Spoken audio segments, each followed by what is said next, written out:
Welcome back into another edition of the Daft on Draft podcast, a Week 5 edition. We are now in Week 5 of college football. We have a pretty large slate to talk through. We got some helmet stickers to give out, and we have a new segment to introduce. So we've got a lot going on today on this Tuesday episode, the first episode of this week here. Again, I'm not doing that alone. James, we're back. How are you feeling coming off this lengthy slate? I'm feeling good. We got a jam-packed episode once again. Way more players that I wanted to discuss than we had time to discuss, but that's what we have 4 episodes a week for.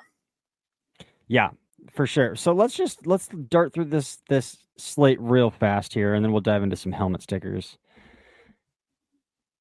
So starting with, boy, where is even the place to start? Nobody's going to talk about Iowa Rutgers. I guess Miami, Florida. That's the place to start here. Miami versus Florida. Boy, I saw a tweet that was like, Florida didn't have a pass rush blocking grade of over except for Jake Slaughter, over 30 in this game. That's pretty brutal. I mean, we're going to talk about Ruben Bain, but Akeem Mesidor is basically 95% of him on the other side. And thought it would be kind of a good-on-good matchup with, Austin Barber, Najee Harris, Jake Slaughter, but it was really pretty lopsided in Miami's favor. It really was. Boy. And it started to trend like Florida might shut down DJ Lagway. And it feels like it's a matter of time before Billy Napier is fired out of that joint as well. Again, we can talk about Carson Beck a little bit. I don't know about you, but even in the Notre Dame and USF game, I haven't been overly impressed with Carson Beck. Yeah, I think he's kind of stabilized from some of the extreme lows of last year, which is good. There. And he's firmly back in the conversation of this is like a fringe starter to high quality backup that I would be good about drafting, as opposed to last year's tape. It's like I just don't want any part of Carson Beck. I will say that for as much as he's improved, I think in the Notre Dame game especially, he kind of got, I wouldn't say bailed out, but it was really his receivers doing a lot of the work on some of the big plays. And, he still had some turnover issues. We talked about him a little bit last week, but he's got a bad habit. For as good as he is throwing over the middle of the field, and you love the anticipation and everything, he has a really bad habit of staring down targets and leading linebackers into passing lanes. And that leads to a lot of his interceptions. Yeah. Yeah. And again, I feel like his ceiling is so capped after that elbow injury too, because you can definitely tell a massive difference in the pop coming off that ball. Oregon State. Again, we'll just talk about Dante Moore for a second here. Next week's the test. We got Penn State and a whiteout, at Penn State. So you go in there and you play well, then you might be the subject of our new segment that we're going to debut later today next week. So yeah. So but Dante Moore continues to just look the part. He looks the part, every bit of it. Yeah, watched the game live, was very impressed with him. Haven't even watched the tape. I'm kind of saving it. If he passes the test next week, then I'll go back and watch these last 2 weeks. One thing I will say, you kind of skipped over the Iowa Rutgers game. I actually watched 2 players from that I will shout out. So Cade Piper, the Iowa guard, who I highlighted last week, he had another dominant run blocking performance, and it's not a very high exposure offensive scheme in terms of pass protection, but I do think he's improved in that phase. I don't know if it's going to be this year, this class, but he's a sneaky top 50 pick that kind of nobody's talking about. Feldman's Freaks List member, and just dominant run blocking tape on a pretty small sample size. And then Max Llewellyn, how do you pronounce his last name? I think that's Llewellyn. Maybe Llewellyn. Yeah, I think. Yeah. He's been kind of quiet this year, but I thought he really caught fire towards the end of the Rutgers game as a pass rusher. So shout him out. I love it. All right. Let's move on. to Indiana, Illinois. This was kind of the big one of Saturday night that everybody was anticipating, and it was not a game at all. Indiana runs away with it 63-10. Illinois' offensive line really struggled, man. JC Davis has two pretty bad tapes out there now. Might be time for JC Davis to light a campfire and start trying to burn some of these tapes. Because the Duke game isn't great. This one wasn't great. I mean, Luke Altmaier was running for his life for the majority of that game. On the offensive side of the ball, though, this is what you wanted. We've talked about Fernando Mendoza and their cupcake schedule early in the season. Fernando Mendoza, again, my quarterback one coming into the season, finishes the game 21 of 23, 267 and 5 touchdowns. Again, no interceptions on the season, 14 touchdown passes, 975 yards on the season now. This is what you wanted to see from him. 93% completion rate over the last 2 weeks. He's had 5 incomplete passes over 2 weeks. Yeah. That's bizarre. Even level with competition against Indiana State here. I will say the offense is a little bit underwhelming to watch because it is just like death by 1,000 RPOs. It's just like, oh, there's another paper cut. There's another paper cut. There's another paper cut. Not a lot of explosive plays from the Indian offense so far this year. I will say, the Omar Cooper drop week 1 probably does add another explosive play there. But this one was very much Indiana never had to play from behind, and Indiana was able to stay on schedule. And when Fernando Mendoza is able to stay on script, on schedule, he's just going to kill you. I mean, he's going to kill you because he's going to know where he's going with the ball pre-snap, and he's going to get the ball out fast. And that's what happened in this game. And then he had that really nice touchdown throw on the first touchdown of the game, or second touchdown. The first touchdown was an Omar Cooper screen play. Second touchdown of the game where he layered that ball right over the middle of the field over 2 defenders into the back of the end zone, top shelf in the back of the end zone to his receiver back there. So overall, though, you couldn't have asked for a better Fernando Mendoza game. Maybe an explosive throw on tape, but like he almost had one too where Surratt fell down on a little slot fade though. So that could have been one, but about as good of a game as you could have asked for from Fernando Mendoza in this situation. Yeah, if I had one bone to pick with Fernando Mendoza, heading into the year, I was hoping to see more big throws down the field. In Cal's offense, they just didn't really have the receivers or the pass protection to have much of a downfield passing attack. And I think he finished with 12 big time throws last year, and 5 of them came in the last week against Stanford. This year, he's got pretty much the exact same big time throw rate, only 3 on the year. So wish Indiana's offense attacked down the field a little bit more. Like you said, it is kind of just RPO glance over and over again. With that being said, he's been extremely sharp. And it's funny, I think a few episodes ago, I said, I'm going to miss Indiana beating all of these teams 77-10 after the Indiana State game. But maybe we're not going to have that much of a drop off in a Big Ten play. Maybe this is just going to be every game. That would be crazy. That would be crazy. Did you see Fernando Mendoza now is like 3rd on the Heisman voting odds as well? Yep. Yeah. So I mean, they've got Iowa next week. I mean, Rutgers just hung 28 on Iowa. So like, but it should be like a fairly similar level of competition defensively, I would think, in this game. And again, it is worth mentioning Xavier Scott didn't play for Illinois as well. But like, how much is one corner going to make that big of a difference in that game? Well, I think they might have had 2 DB injuries, and then they lost a safety pretty early targeting. Yeah. So like by the end of the game, they were they were very thin at DB, and it looked basically like Indiana State as far as how open the windows were.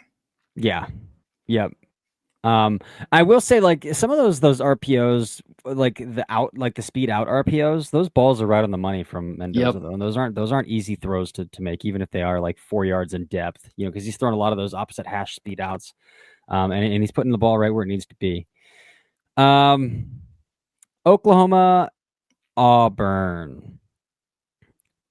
Have you watched any John Mateer? Like, have you watched much John Mateer? Yeah, I've watched a little bit. Okay. I always feel like a hater in situations like this because, like, from a prospect standpoint, I still don't see it from John Mateer. Yeah, he's like a late 3rd to early 4th for me. Yeah, this is a guy that's like, I look at him and I'm like, why would this guy declare when he could probably go back and make $5 million next year at Oklahoma? Yeah, he seems to me like just a better college quarterback than pro. Yeah, so far, but yep. willing to change my opinion. Yeah, for sure. Me as well. I will say my biggest takeaway from this game. Well, I'll have a helmet sticker coming in this game as well, but two kind of bigger takeaways actually from this game. One, Oklahoma defensive tackle David Stone might be a top 5 player in next year's draft. Okay. You pointed him out last week, and so I was watching for him in this game. I didn't even need to be watching for him because you can't miss him. But he was the best player on the field, and he's like a first team off the bus guy as well. Like he looks the part, he plays the part. Like from body type to skill set, like this dude just it looks the part of a top 5 player next year. I might take him first overall in this class, probably. Yeah. Ooh, damn. Okay. My second one is again, I always feel like kind of a hater, like a victory lapper in situations like this, but like Xavier Chaplin. The Xavier Chaplin first round hype coming into the season, man.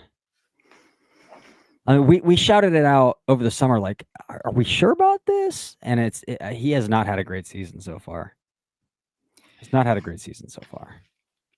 I watch this dude pretty much every week, like waiting to have my mind change because everybody's super high on him. He has the dream build for an offensive tackle. And when you watch his tape, the only way that he ever wins is just purely based off of his length. Yep. He doesn't even really have a hand technique or like punch strategy. It's just, I'm going to reach my arms out. I'm just going to lock my elbows and like, you can't touch me. It's very DeJuan Jones-esque. Yeah.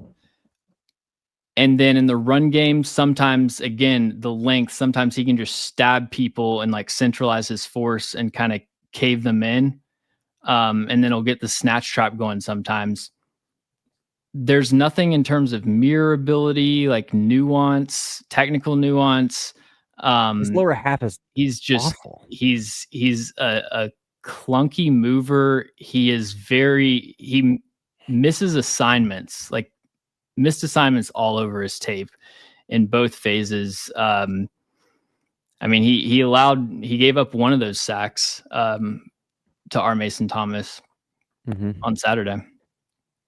Yes, he did. Yes, he did. We don't need to talk about Ole Miss Tulane because we don't talk about P4 versus G6 or whatever. But I do want to just shout out that I think Trinidad Chambliss might be my new favorite college quarterback. Like, this guy's a demon. Again, Austin Simmons didn't play very well and then got hurt. And I don't think Austin Simmons is getting this job back, man. Trinidad Chambliss is like the Tasmanian devil of quarterbacks. He's so much fun to watch.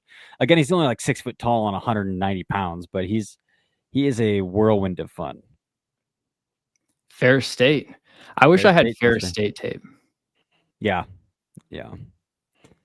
Ooh, the big one, the actual big one from the weekend that turned out to be a pretty awful game in the long run. But Texas Tech, Utah. We came in anticipating a really strong matchup between those offensive tackles for Utah and those edge rushers for Texas Tech, and it didn't really pan out in that direction. Caleb Lomu looked fairly overwhelmed for the majority of this game. I thought Spencer Fanu was fine, but like it wasn't like a dominant performance that he needed for like a resume game by any means. And I thought, Romello Height and David Bailey kind of lived up to the expectation in this one. Yeah, it was definitely advantage edge rusher on both fronts. I would pretty much echo your analysis as far as the tackles. Really a rough game for Lomu, and the fact that this is kind of the only resume game opportunity on his schedule. That kind of like caps his ceiling, I feel like, because I mean, this is the game that every single position coach, GM, etc. is going to start with. So that's not ideal. And then Fano had some losses. About 75% of the way through the game, I was going to say Fano kind of like came out with a win, but then he had a few losses in the late third, early fourth quarter, I think. But yeah, Romello Height's a guy that I'm going to have to study more in depth because he looks just as dynamic as David Bailey, who was getting after it. That's what scouts have told me too. Every time everybody that goes through there's like, we got to watch this other guy on the opposite end of him. Longer arms too, right? Yeah. At least visually. He does. Other thing to point out for this game is Baron Morton, who we had gushed over the week prior to the game. I had called the best deep ball thrower in the class, throws 2 really ugly deep balls for 2 interceptions in this game, and then gets hurt. And his backup comes in and goes 13 of 16 for 169 and 2 touchdowns. Yeah. So we'll see how that plays out down the road. Some scouts are not convinced they're going to bench their redshirt senior leader, but there might be some like looking over his shoulder the rest of the way, which adds some pressure to a quarterback's workload as well. So that'll be interesting to see how that plays out the rest of the way. Yep. Utah's offense, the other thing that I had written down is just like Utah's offense outside of the tackles, and the tackles weren't great, but like they don't have anything. Mm-mm. And I'm not. Pierre's a good creator with his legs, but that's I'm not super familiar with their receivers, but didn't seem to be a whole lot going on the outside. No, not at all. Michigan, Nebraska.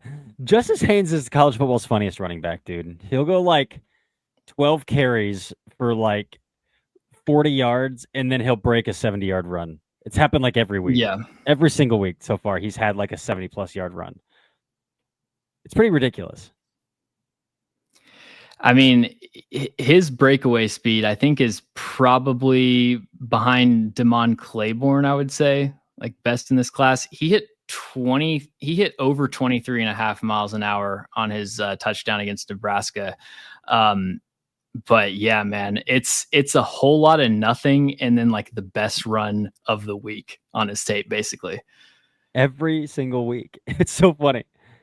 I was watching Michigan, Nebraska like right before we recorded, and that was my last Justice Haynes game. I'm trying to decide what grade I want to give him. It's definitely going to be, I mean, this running back class is disappointing, so it's definitely going to be top 3 or 4 probably. Yeah. Did you pay attention to Jayshawn Barham rushing off the edge this week? Yes. Talk about how they're starting to move him from linebacker to more edge. I kind of like him, so I'm going to reserve judgment until I go back and watch a few more of his other games. But he had the cross chop going. He was, he's really like powerful, bending around the edge. He can kind of force a tight angle and pry his way through the corner. Yeah, really, really interesting. We talked about him a little bit last week, but he's a former off-ball linebacker, oversized kind of throwback, like Jelani Tavai type. With just no coverage mobility. And then they moved him to edge this year, and I see a lot more upside with him as a draft prospect for sure. Love it. I love it. South Carolina, Missouri. Dude, I know that Lenore Sellers in South Carolina lost this game, but I feel like every game of Lenore Sellers I turn on, I can like see an upward tick. I don't know if you feel the same way, but it's like it's gradual, it's incremental, but it's linear. Like I see it with Sellers every single week. It's getting a little bit better. It's getting a little bit cleaner. The process is getting a little bit cleaner. He's getting a little more comfortable standing in structure. This game, he threw probably 5 beautiful deep balls in this Missouri game. So he's still doing the stuff where like pressure gets in his face and he tries to spin out of it, and then he takes 18-yard losses or like 10-yard losses, and it's like, okay, you got to stop doing that. Just like know when to go down at some extent too. But like from a structured passer, the arrow is up, and like it just feels like it's gradually ticking every start that he puts under his belt. Yeah, I agree with you. It's such a weird dichotomy between him being like the best sack breaker that I've ever seen potentially, but then also just taking a ton of sacks. A lot of really bad sacks. Yeah. But yeah, I mean, in general, I thought he was great against Missouri. He had that one rolling out to his left, the one touchdown down the right sideline, right? Mm-hmm. Yeah. Yeah, that was one of the first games I watched. So it was like on a slide concept, like a little slide. Yeah. He was on the run a little bit. Yeah. The layered throw, kind of a nice touch on it. Yeah. Yeah. And then like some coverage busts. Yeah. Mm-hmm. I mean, he took a free play and dropped a beautiful deep ball on that first touchdown too, man. It was beautiful. So, I mean, I know you're a Mendoza guy. If you were betting on the first overall pick, who would you bet on? Probably non-quarterback at this point, but like Or first quarterback. I'd probably still bet Sellers because the NFL teams love upside over Yeah. floor, right? I think Mendoza has a significantly higher floor, but I think Sellers has the higher ceiling. And I think if you're picking a quarterback first overall, I think you're going or you're taking a shot on the ceiling. Not that I think that Mendoza's ceiling is capped, but like Sellers is a significantly better athlete, like significantly better athlete, and like that's not something I can't deny. So I'd probably still say Sellers. Yeah, athleticism is, to me, the biggest downside with Mendoza. I just feel like there's a clear lack of escapability when he's trying to break the pocket. A little bit, which is weird because like I watched the Cal tape and like he had a bunch of chunk runs where he was slid through pocket, and I think he's really creative in structure, like pocket mobility stuff like that. I think he has a decent amount of creativity there doing that kind of stuff. But yeah, trying to get outside, and they got to cut out the freaking read options, man, because they keep trying to get him on the edge. Yeah. And it's like, what are you doing out here? Yeah. Yeah.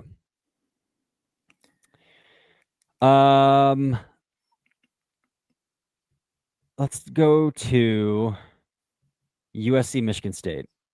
I think I'm officially in punting on Aiden Childs till 2027. I think I'm there. And I think he had a pretty good game in this one, but I'm still just like, he's not coming out.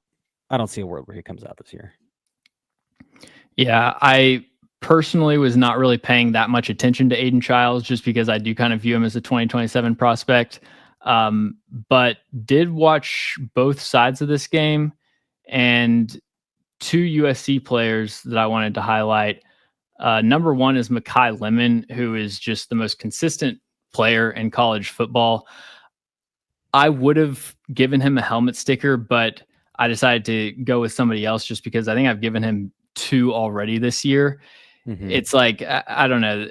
I don't get, outside of size, why this guy isn't a top 30 player. I think he should be top 15, but being like 50 on the consensus board, I think is ridiculous.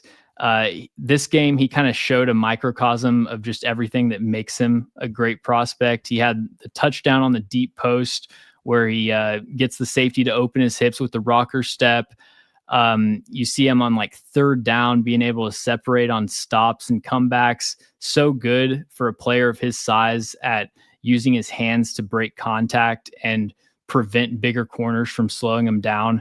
And then I just like so many plays where he's able to separate from press man. I think one of the most consistent separators in college football. They gave him a reverse, took it like 15 yards.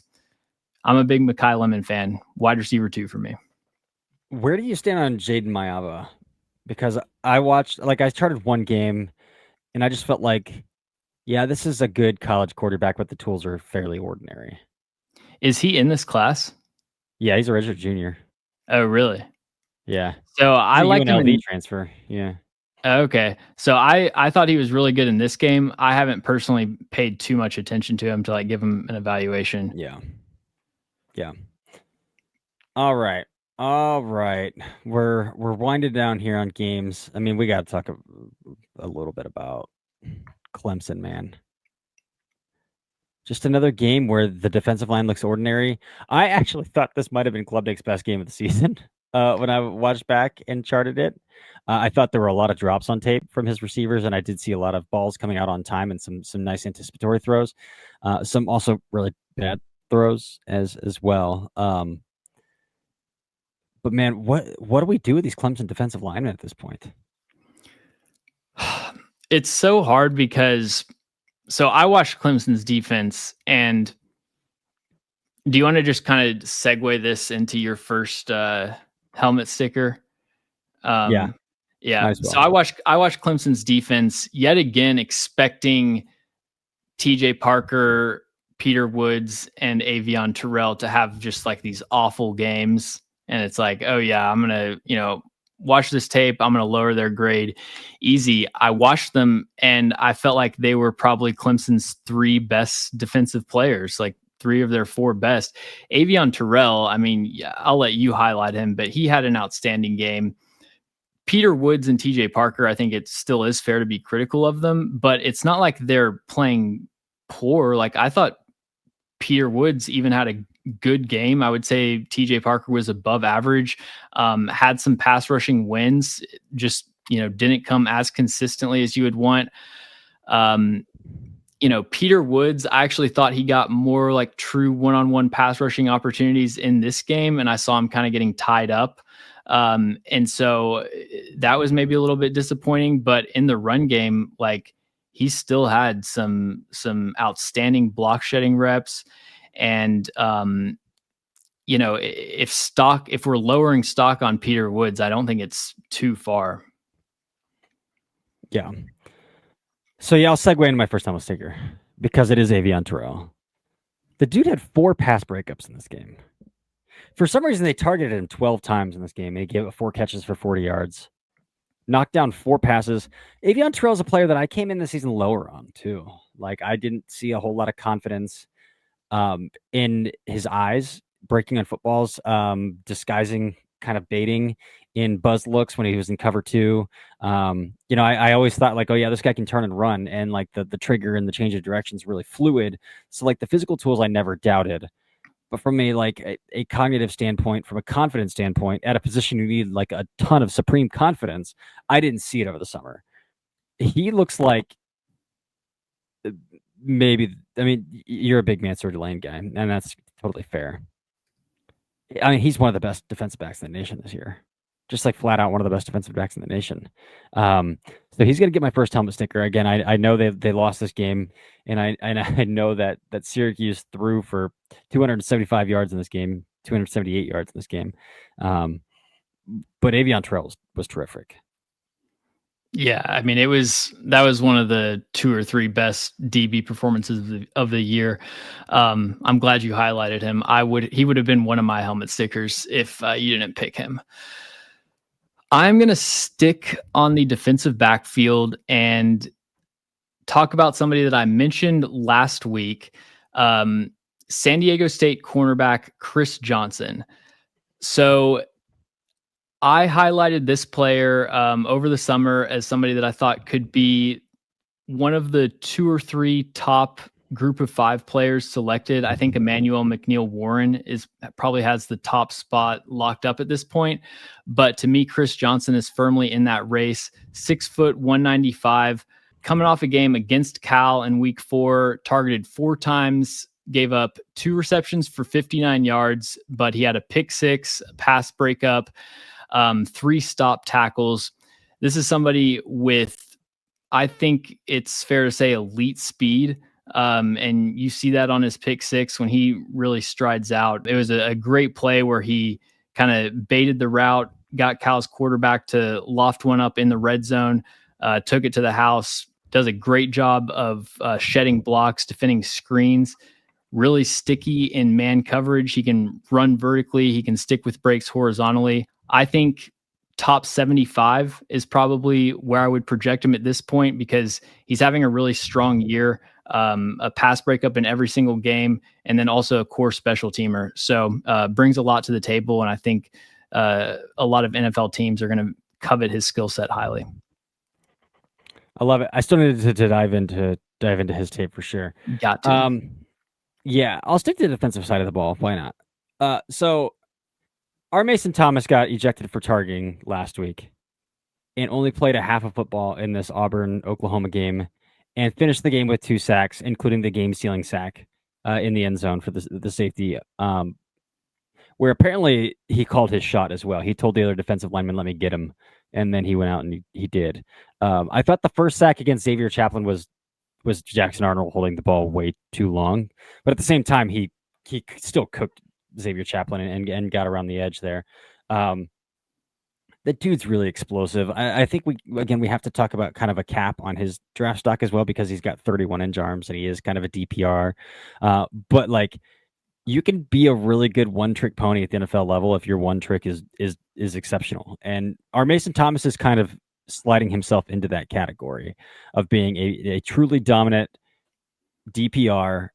to where it's like, yeah, who cares how big you are or how long your arms are? Like, you're gonna make an impact. Like, to me, some other guys in that category at the NFL level are like Nick Herbig.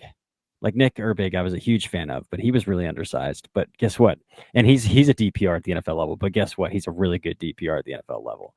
I think Bryce Huff is another one of those guys who falls in that category. Had a rough year with Philadelphia. Now is bouncing back with San Francisco. But Bryce Huff is another. Like, I think R. Mason Thomas is very firmly going to fall into the category of one of those as the same as those guys. Yeah, it was great. Great to see on the second sack him win with power, which is something I wanted to see, but didn't really see on his tape last year. I've got another defensive player, but let's move to the offensive side of the ball to mix things up. I'm going to shout out Denzel Boston, Washington wide receiver. I was a little bit lukewarm on him. I think slightly lower relative to consensus, but he's been extremely solid this year and had the best game of the season in week 4 against Washington State. 6 receptions, 107 yards, 2 touchdowns. One of them came on a double move, a little stop and go in the red zone, and then another one on a goal line fade. Also some crisp route running on like 12 to 15 yard outs. I do, worry a little bit with Denzel Boston. He's just not overly explosive or sudden out of breaks. And so to be an intermediate separator, he's going to have to be a technician. And in 2024, I didn't quite see that from him. And so I've just got a higher standard for the nuance and salesmanship at the top of the routes that I need to see from Denzel Boston this year. But I do think he's off to a pretty good start. He's returned to punt for a touchdown this year too. Yeah, his massive size, which is really fascinating as well. But that's a good shout. He's one of those guys. I mean, Washington hasn't had a very good schedule at all to this point, so he's one of those guys I'm just waiting to get into conference play to really dive into. My last one, I'm going to stick on the offensive side of the ball, mainly because I've wanted to give this guy a helmet sticker, but have held off because, again, Indiana has not played anybody. And no, I'm not giving it to Fernando Mendoza. I think I've showed him enough love throughout my time on this podcast. But I am going to give it to his receiver, Omar Cooper. Again, Omar Cooper dropped that big touchdown pass week 1 against Old Dominion, where that could have ruined some rapport between him and Fernando Mendoza, but it hasn't. And Omar Cooper has had unbelievable production the last 2 weeks then, but again, it's been against Kennesaw State and against Indiana State. So it's like, I'm not highlighting this and I'm not giving him a helmet stick for this. But then he did it again against Illinois. And again, it wasn't like an overly explosive game receiving in this one from him, but the skill set is what I want to highlight and why I'm giving him a helmet sticker, because they do get him the ball in space quite a bit. But he had a huge catch and run in the first quarter where he broke 5 tackles, or 4 or 5 tackles, and kept running through contact.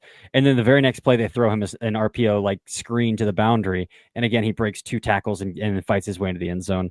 Next drive, he catches a slant, an RPO slant over the middle of the field. Like Mendoza throws a bullet over the middle of the field. Safety's coming downhill and lights him up, and he holds onto the football. So like, if you're undersized and you're going to be a slot only guy at the NFL level, then you need to be a pretty darn good one and who's going to be doing some stuff through contact like that.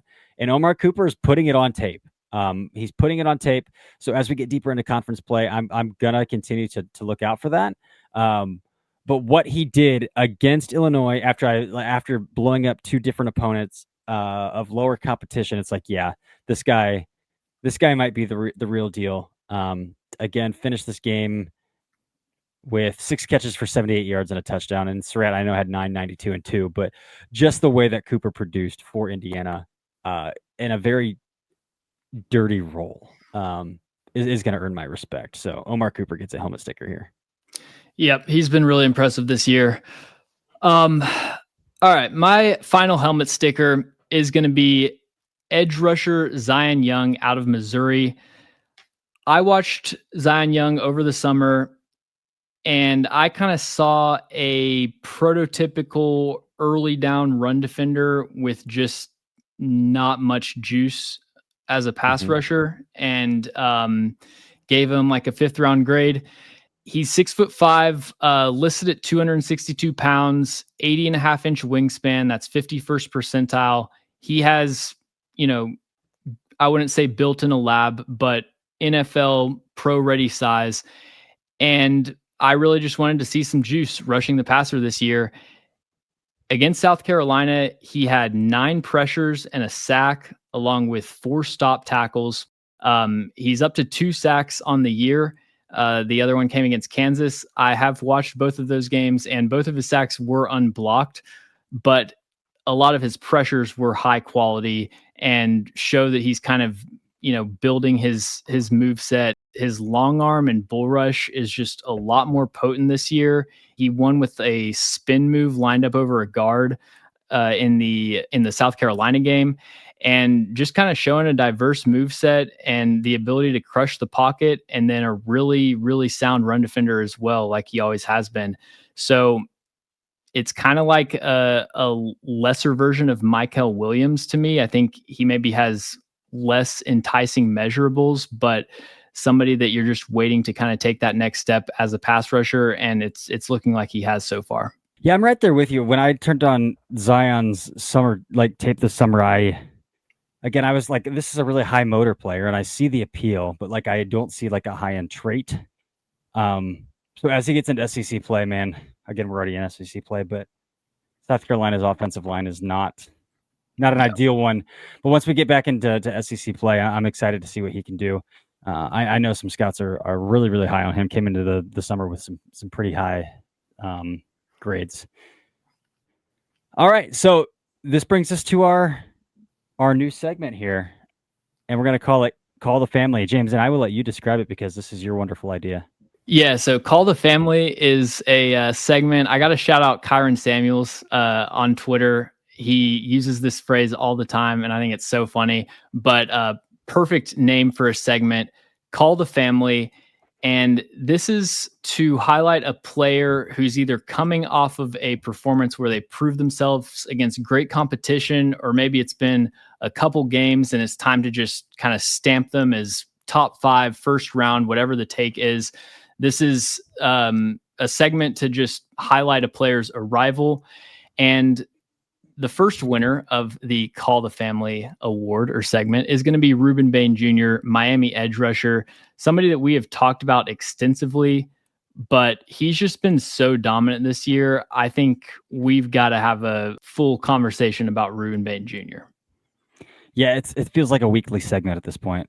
Yeah. They're like, oh yeah, Rueben Bain Jr., really dominant. And he's doing some stuff, like maybe he wasn't completely healthy last year because he's doing some stuff I didn't see on tape of like, he's shown me a lot more bend than I saw, for one, on like a lot more ability to corner. But he's also doing it in ways that like, yes, there is some pure bend, but like finding ways to reduce surface area and make himself small and fight through, like in cornering that way as well. So he's doing a lot of cool stuff. So Rueben Bain, and then again in the run game as well, he's just so freaking heavy-handed, such like a brute force type defensive end in the run game. It's like, you don't have to take this guy off the field. Well, I mean, he ranks second in college football in pressures. He leads college football in pass rush win rate, and he ranks second among edge rushers in run stops. So he's on top of that, he has 2 forced fumbles and I believe an interception, right? Yeah, an interception in week 1. So I mean, he's stuffing the stat sheet, high impact in every single phase, and he's done that against Florida and Notre Dame, and then UCF. Like that's a pretty strong slate of competition relative to what most players have faced at this point. You said it. It's the different ways of winning. Obviously, he's got the dense power at 6'3", 275, where he can just run right through somebody's chest. But a pretty creative move set. Like I like that sequence against Austin Barber, where he hit him with the bull rush, and then a few plays later, kind of fake the bull rush, and then crossover, like swipe arm over to beat him around the outside. And then the right tackle, he was just beating him on the outside track the entire game, especially the last drive. cross chop, ghost rip, or just straight up outrunning them. And then, yeah, the run defense is pretty much just as dominant. So for me, it's only arm length that's holding me back with Ruben Bain Jr. Like he's my number one player right now, but that's the one thing that I could see teams not being sold on. Yeah, but again, I'd rather have 32-inch arms on a frame like his than 32-inch arms on a frame like Aiden Hutchinson. You know? Well, yeah, that's true. And Aiden Hutchinson's kind of made it work. So, like,